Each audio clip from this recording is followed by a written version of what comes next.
Welcome to the Sabrosa Podcast, your underground hub. COVID talk. Like we can never escape it. I remember I turned 28 in the pandemic, and like I was like, damn, should I not count this year because like this is some BS. Like I don't think I've never seen some shit like that before. And then like people do minus their age minus 3 years. I think that's weird. Oh, that's ridiculous. I did not know people did that. People are literally doing that. Yeah, it's a thing.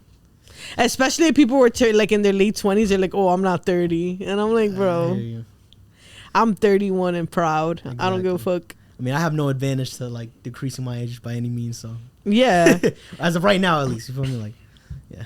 So let's talk a little bit about, I did check out your visual for No Guidance, the B-Mix live in studio. That was super hard. It was, I believe the guy had like a guitar. A piano. A piano. There we go. I'm sorry. I just want to tell you something. Yes. So good. Like, you're so good. Like, you did a live performance here for your new track. Well, you guys stay tuned. You're going to check that out. And, like, I think you do such a great job singing live. Even though I saw it here. But I already knew that when I watched the visual. And, like, I just want to let you know, like, how... Did you have any like training or like did you just start singing at a young age? So a little bit of both. So I don't have no one in my family that has like a musical background. Like wow. Like you feel me? Like so there was no like internal support or whatever the case might be. Not that they was hating or anything. You know what I'm saying? No, I totally get that family. Though. You're like I was the first. I was like number one. It was just not a thing. Like you know what I'm saying? Like I just random. So like when I was like 3, I just discovered that I could whistle. Like I could imitate any tune. I was like, okay, cool. And then when I was like 6, I noticed that I could sing. Mm-hmm. So then that was the first time of like I was like, okay, wait, I can sing. That's a part of like my personality. Yeah. Or whatever. And then like it's a part of me. So and I sang the national anthem. So I was in first grade. And I was 06. Shout out 06. Shout out. Shout out to first grade. Right, shout out to the first grade. Yeah. But that was like that was my first performance for real. And from that point forward, like I was like, okay, well this is dope. Like I love to like be I love to be like in front of people doing stuff, and like I love to be, you know what I'm saying, singing especially. Yeah. So that was just a passion that I kind of just developed as a kid. But like I said, it was not like a thing that I was like, all right, well, like, you know what I'm saying, like telling my parents like, oh, sign me up for this, blah blah blah blah. Like I was doing all types of stuff as a kid. Like my mind was like, I was doing like soccer, like taekwondo, like all types of crap.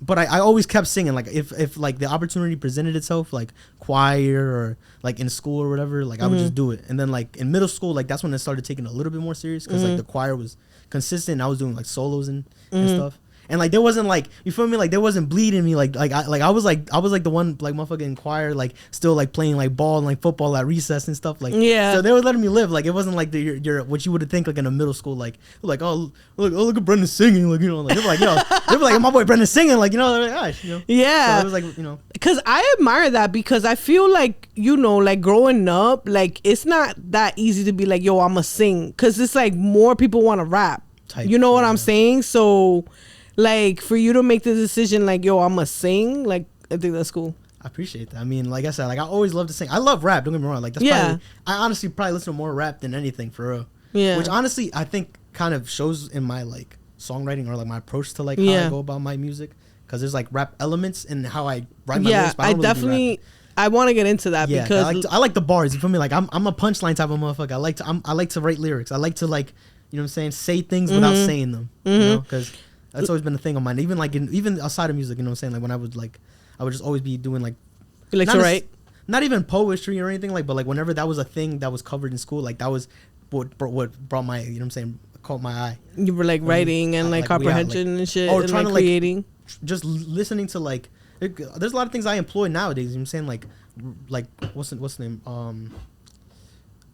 Rhythmic devices, so to speak, and like alliteration or rhyme schemes, stuff like that. You feel me? Because it adds a little bit of texture to when you know what I'm saying, when you're writing a song or when you're singing it. Feel me? You want to, you know what I'm saying? Because those are like little things you want to, you know what I'm saying? Like those are like, I don't know. That's tweaks. How I approach songwriting. Me personally, I try to, and a lot of people say, you know, say things without saying them. Show, don't tell.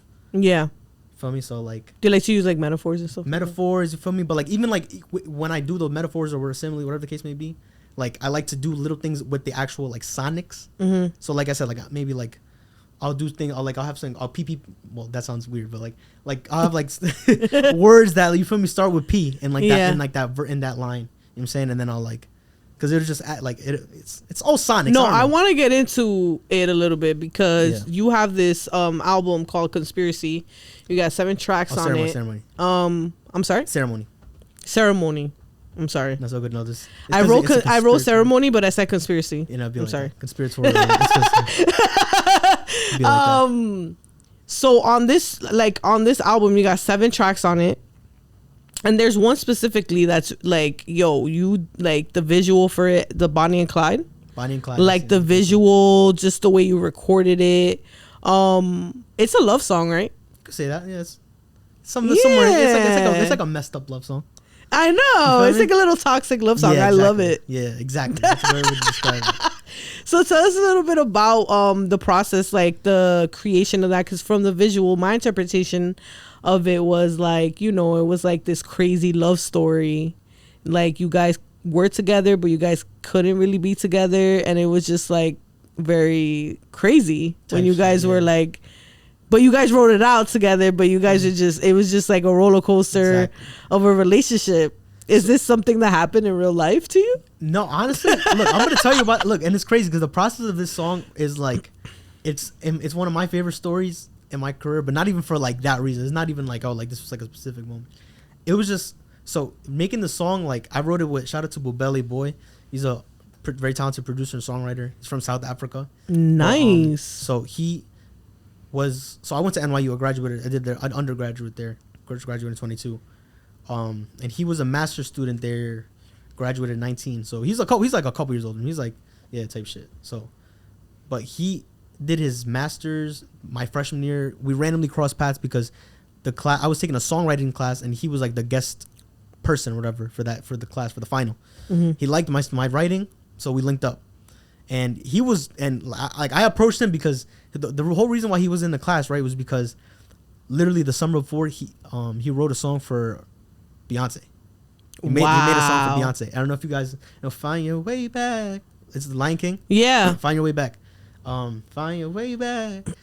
She did a whole album for Lion King. So that was he did soundtrack. He wrote and produced one of the songs on that.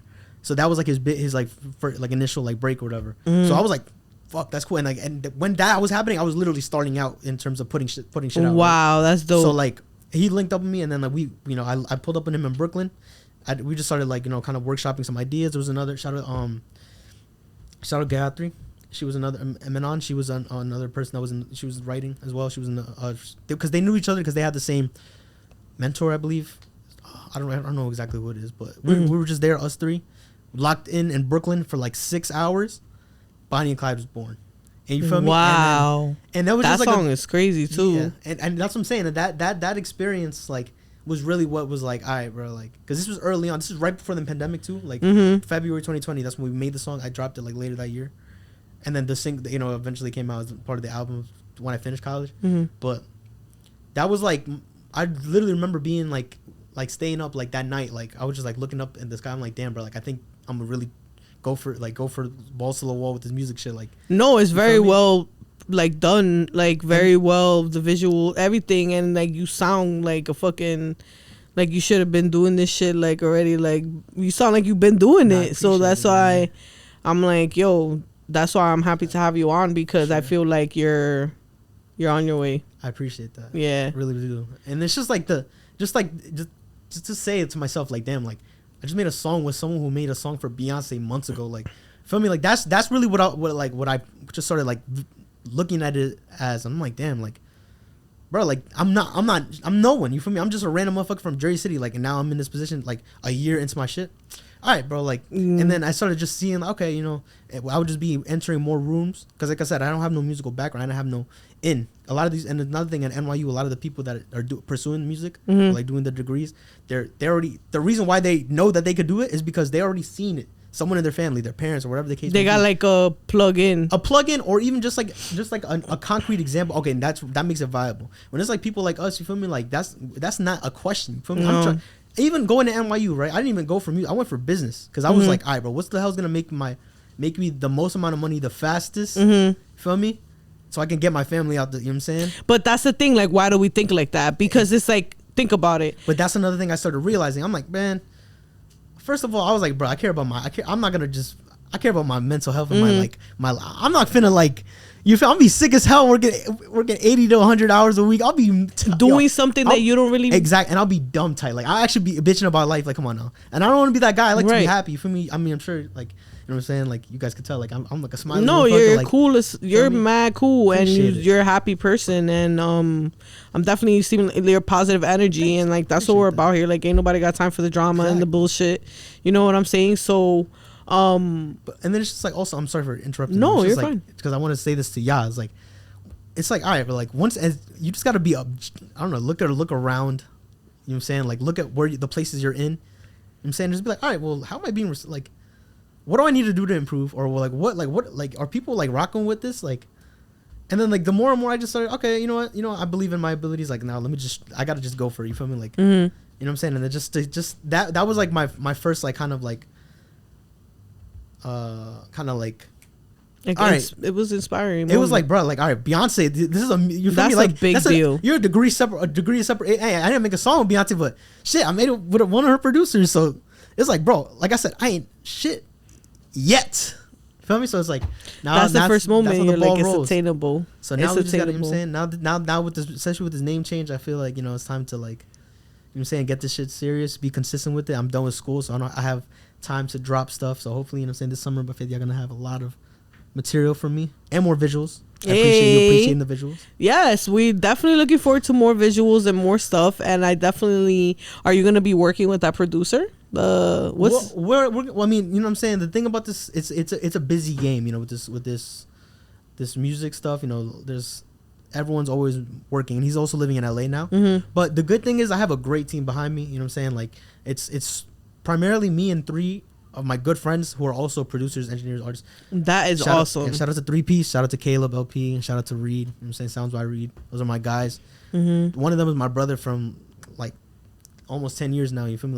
Like we started high school together, and like that's like my guy. Like he started producing, and then like I started making music. So it was hand in hand. Like neither of us had no musical background, and then boom, now we're just like kind of like have each other's back. And then when I went to school, I started making like homies and stuff like that, you know what I'm saying, in these classes, because I was taking music classes. Thank God I had the chance. I got my business degree, but I took music classes. Congrats. So, thank God. Thank you. I appreciate that. That's what's up, yo. 23 business degree. Let's go, yo. Appreciate that, gang. Thank you. Let's go. That's a big deal, yo, because like your parents are from Ecuador, right? Like they were born over there, right? So that's a big deal. You were born here and stuff. Like that's what they want from us. Exactly. From the gym. So congrats. Was like, me traes la diploma y ya. No, yeah, it's a big win. I was like, I heard you. It's a big win. So, but hey, I ain't gonna lie, but now it's time to, you know what I'm saying, hopefully make this start shaking, you know what I'm saying, let that start making that bread come in, you know what I'm saying? Because now you have this team and it's your friends, and then now you have this business degree, right? And then you can apply that to the business of music. Exactly. You feel what I'm saying? It just goes hand in hand. And that was one thing that I'm really blessed that I got to do at NYU. Like, you feel me? Like, I got to do a lot of music classes, just like writing or like vocal lessons or whatever the case may be. But I took a bunch of music business classes, a lot of it. And I just got very familiar just with the kind of just the structure of the music industry and whatever, just the kind of the many facets and working parts of it. And I ain't gonna lie, it's a very fucked up industry just because, I mean, I'm sure you have heard of like like a bunch of artists having label issues, whatever. Of course. Because the reason why that is because labels pretty much always have like damn near the entire pie, and then you get a little slice, and then whatever you get from your slice, like you owe them whatever they advance to you. It's a whole thing. So it's like the more if stuff were to by faith were to shake, you know what I'm saying, you could be more equipped to like prepare with it from a. I mean, you know what I'm saying, you're best off getting an entertainment lawyer 100%, but if you have some knowledge, you can have a voice and not just be like, okay, do I sign? I don't know. That's how people end up asked the fuck out. But that's the thing that people get gassed up because sometimes, if they're putting you on a private jet, think about it. They're putting you on a private jet They're giving you a bunch of stuff. You're seeing it, right? You're seeing that it's attainable with your own eyes. And then you're going to be giving a contract and, I don't know, let's say $1 million in cash. Like, once it's in your face and you're like, I bet, but you don't see all the shit you're signing away, Like, people don't think about that because they just think about the quick payday, but they don't think about, in the long run, how that can hurt them. And that $1 million, if they give you $1 million, you got to give that $1 million back to them somewhere or the other. Because it's like taxes, people got to get paid. I'm saying expenses. the $1 million itself that they give you, generally speaking, you got to pay that back to them. That's just an advance. That's just like, okay. So it's like a loan. Essentially. So you pay that back with. So they're gonna get so let's say like a random artist, because this is like an industry standard. And honestly, like I said, I don't have if this is just from what my own independent studies. Yeah, because you're an independent artist. Yeah, exactly. I don't have no label situation. Let's make this clear here. You feel me? But generally speaking, the standard is in and around like the kind of the mid to like high teens. Wow. 15%. That's what you're gonna keep, right? So let's say you got 15%, right? That's yours. The label's taking 85. So they give you $1 million, right? That 15%. So the 15% you're making, once you hit $1 million, then you're gonna actually start seeing money. But until that, they're gonna take that 15%. So they're basically gonna have the whole pie. And mind you, when there's songs, there's writers, there's producers. Everyone got to get paid. Everybody's on payroll. So that dwindles your little cut. So it's just and it's different now because like there's more independent artists. You know what I'm saying? You could literally just do your own shit, upload like your own shit on YouTube or whatever the case, Spotify. You have your own following. As long as you have your own following, you can book your own shows. You can get your own venues. Exactly. It's more. There's more wiggle room now. Exactly. So the ball is shifting into the court of the artist. But the thing is, before it was like that because the labels would essentially make you. Like, you're nice. Oh, yeah. Brendan. Oh, Mieles, you could sing. Yeah, you got a nice voice, man. You could. All right, man. Let me change your life. I mean, I'm going to give you a dog shit contract, but, like, I'm going to build you up. Nowadays, you build yourself up. That's in order to even get in the door. Exactly. And still the same rules apply. So it's like some people making certain decisions to like, you feel me, do a partnership deal or fit. You feel me? Distribution deals. Exactly. Now it's more like the artist is more like, what can you do for me? Type shit, and then there's gonna be more of an equitable relationship, right? And then as more and more people do that, you feel me? The machine kind of starts to die down a little bit, and then you feel me. But who knows? I don't know. I don't know what direction this is gonna head. But there are machines like, think about it. Perfect example, like you have in 9 months a person like Ice Spice, SoundCloud, drill song, 9 months at the Met Gala. That's a machine behind there. You feel what I'm saying? So it's like, I guess it just depends because some people, they do have a machine behind them, and then that's how they catapult type shit up. You feel what I'm saying? So I just feel I'm a firm believer that if people have their own following and book their own show, because it just like, how do you measure success, for example? I mean, I don't know. I just do. How would you measure the success of your career? Like, what's something right now that you don't have that you feel like to be successful, that's what you need to have to be successful right now, because it could change. At the bare minimum, I definitely want to make, you know what I'm saying, start seeing some actual bread behind this. You feel me? Like, there you go. I love doing this, but I'm doing this because I feel like feel me, I can make this happen. So, and you sure fucking can. I appreciate you. So, hopefully seeing some bread behind it. But generally speaking, I ain't gonna lie, like, I really want to, like, I'm going into this trying to be the best. You feel me? Like, I want to be on some like Grammy winning shit. Like, I want to be on some like you feel me? I don't want to be no slouch. I don't want to be just no random person. I want to be one of the top dogs in music. That's how everybody got to come. You heard that shit? That's how everybody got to motherfucking come. I because be a global star. You feel me? Like, especially with the Spanish shit now. Like, I see motherfuckers like Bad Bunny doing 300 million gross on the tour. Like, what? Oh, we about to get into this Spanish shit right motherfucking now. So, talking about, Spanish markets, all of the above. You have this new song, Mi Lado, and you're going more towards singing in Spanish. Yes. Is there any particular reason for that? Like, well, I mean, I'm saying I gotta embrace the roots. You feel me? I gotta tap in. I love that though. Yeah, for sure. That was one thing, and then I just started appreciating it more because I ain't gonna lie. Like, you know what I'm saying? Of course, I'm Ecuadorian. Like, I'm Spanish. I'm listening to Spanish music. I've listened to Spanish music throughout my life. But I never really was bumping it like crazy. You feel me? Like everyone, it would be like a couple songs here and there. Mostly bachata more than like anything else. Feel me? I rock bachata heavy. I got a bachata song coming too. Ooh, bachata, I'm there. Tú sabes, un pegadito ahí. Exactly. Dale ahí. Exactly. But but yeah, I just started appreciating it more because I just started seeing just these, like, everyone just started tapping in more, and I'm like, all right, what is going on? Like, and I'm like, okay, well, I see, like, I appreciate it. And then I started getting like nostalgic. I started like remembering like back in the day, like 93.1. More like random songs. I'm like, all right, this reminds me of my childhood. Worldwide hits. So it's like I want to like get that same feeling out of my music. So I'm like, bro, I might as well, like, and it's like, it's so many people, bro, just rocking with this like Spanish music. Like, I got cousins in Ecuador saying like, yo, you should make stuff too, like, telling me, like, yo, the reggaeton stuff is like, está bien pagado, está prendido. Yo, look, Fuck like on. Bad Bunny's selling out tours, bro, like crazy. Fade. I didn't know who Fade was until my cousin came from Ecuador, like in October. Now there's people like green from head to toe. Isn't he the one that's dating Karol G? Yeah. Ooh, that tea is crazy. That Karol G shit. But even there, right? But even there, right, when with that, like, another thing with the Spanish stuff, it's like, bro, like, there's a lot going on. Look at all the artists, right? If you line them up, right, and you do a census of what country they're from, right, you're gonna get hella Cuba, Mexico, Dominican Republic, Puerto Rico, Colombia, right? Maybe Venezuela here and there, or whatever. Where the hell is the Ecuadorian artist? A quarter of Christina Aguilera, Rico Suave, and stuff like that. She doesn't even claim Ecuador. Exactly. Shout out to her for being Shout Ecuadorian. Shout out to her, but you feel me? She needs to claim it more. Bro, sorry, what I'm trying to say is, hey, honestly, Christina Aguilera, you could do that. You could just Mac.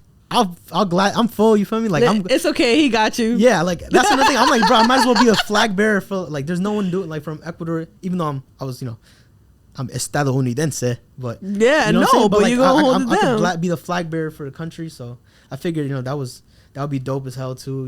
Because it's a small country to put it on the map more, and yeah, like, I just felt like it was just I just felt like that was the right decision. And then even when I was working at the bank too, like I said, they were just playing straight reggaeton, straight Spanish music, straight Latin Mix 2023, Bad Bunny, like, whatever, you know what I'm saying? Yeah, the whole album. And then, I'm like, okay, this is dope. Then I started getting jealous, fake jealous. I'm like, man, I want to mix some Spanish shit, so this could be bumped right now instead of this. Like, you know what I'm saying? Spanish just sounds like the dialect. Yeah, certain things just sound better in Spanish. You know what I'm saying? So I couldn't exactly. So tell us, like, bachata. You want to make reggaeton? Like, you're gonna like do love songs as well. I'm trying to. You know what I'm saying? I'm trying to do everything. What I want to do is, I want, like, the Mieles sound. I want it to be ubiquitous to whatever genre it is. You feel me? Or whatever, like, type of music it is. You want to just be able to jump in, like, that's the shit. And you're gonna just know it's like, you feel me? Like, oh, this is Mieles. This is your sound, even if it's reggaeton, bachata. I'm saying cumbia. You know what I'm saying? I want, the Mexican music is getting lit. I definitely want to do a Mexican song. And another reason behind it is getting lit. You know what I'm saying? And it's just like Bad Bunny got one. Exactly. He got one. So I don't hear no one.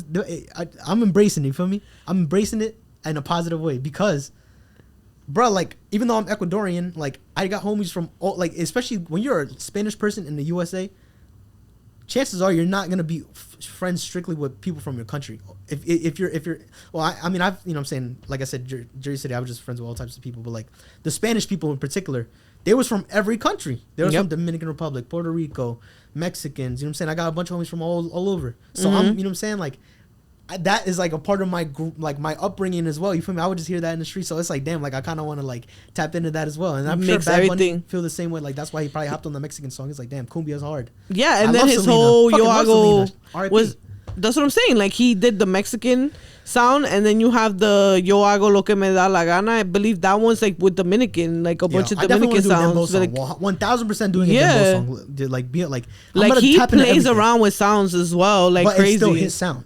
Exactly. Like, when he's getting on the track that it's him. Do you feel like when you guys are, like, like, you write your own music, obviously, right? So shout out to that.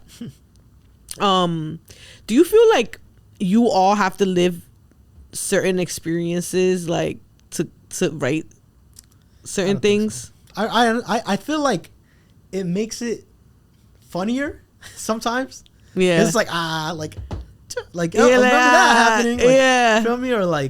Or it's kind of like slick. Like sometimes I'll do it on some muse shit, so it'll be like, okay, like that'll kind of just shape what I'm like gonna say next. Yeah, and that helps. Mm-hmm. But like by that same token, you could just imagine. You feel me? You could just use this and just be like, you just create a whole scenario. Like you could make a whole love song. Like I could be someone who never ever interacted with a woman ever in life, and I could just envision like. You feel me? Maybe all right.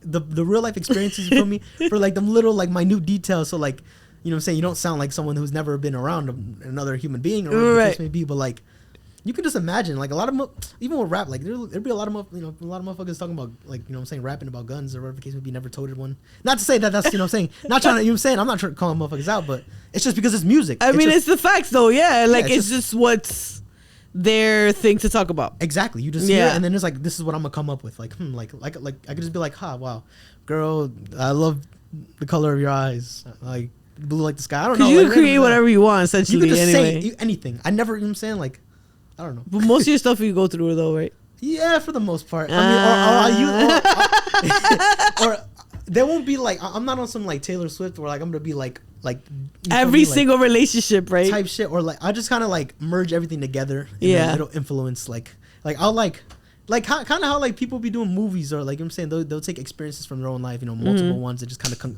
amalgamating them into one thing. And do like a biopic type shit, yeah, just like into one, you know what I'm saying, just like different elements from different experiences, you know. Maybe make some things up, you feel me? Yeah, just for rhyme's sake or whatever. Yeah. I feel like it's fun to like write, because you could like literally create a whole like story, and then you can just go through that, and nobody will know if it's real or fake. Exactly. It's kind of cool. And sometimes people won't even pay attention. Like I ain't gonna lie, there's like I fake have to like look at like sometimes I'll just be like listening to the song, like, damn, this song hard, like, oh, this is dope. Then I'll be like, I'll like know generally what what's being said, right? Whatever the language. Oh, not whatever language, English or Spanish. Oh, of course. But then I'll like, wait, hold on, let me take a gander at these lyrics, because like at the end of the day, it gotta be cohesive, it gotta make sense. Yeah, of course. So I feel like it looks a little different then when you're like, okay, well, this is what's being said. Like, it's not like, you know, like. That's true. When you're picking your sounds, like your sound, because I feel like you have very distinctive different beats that you use. Not everything sounds the same. So do you work with the same producers, or do you work with a like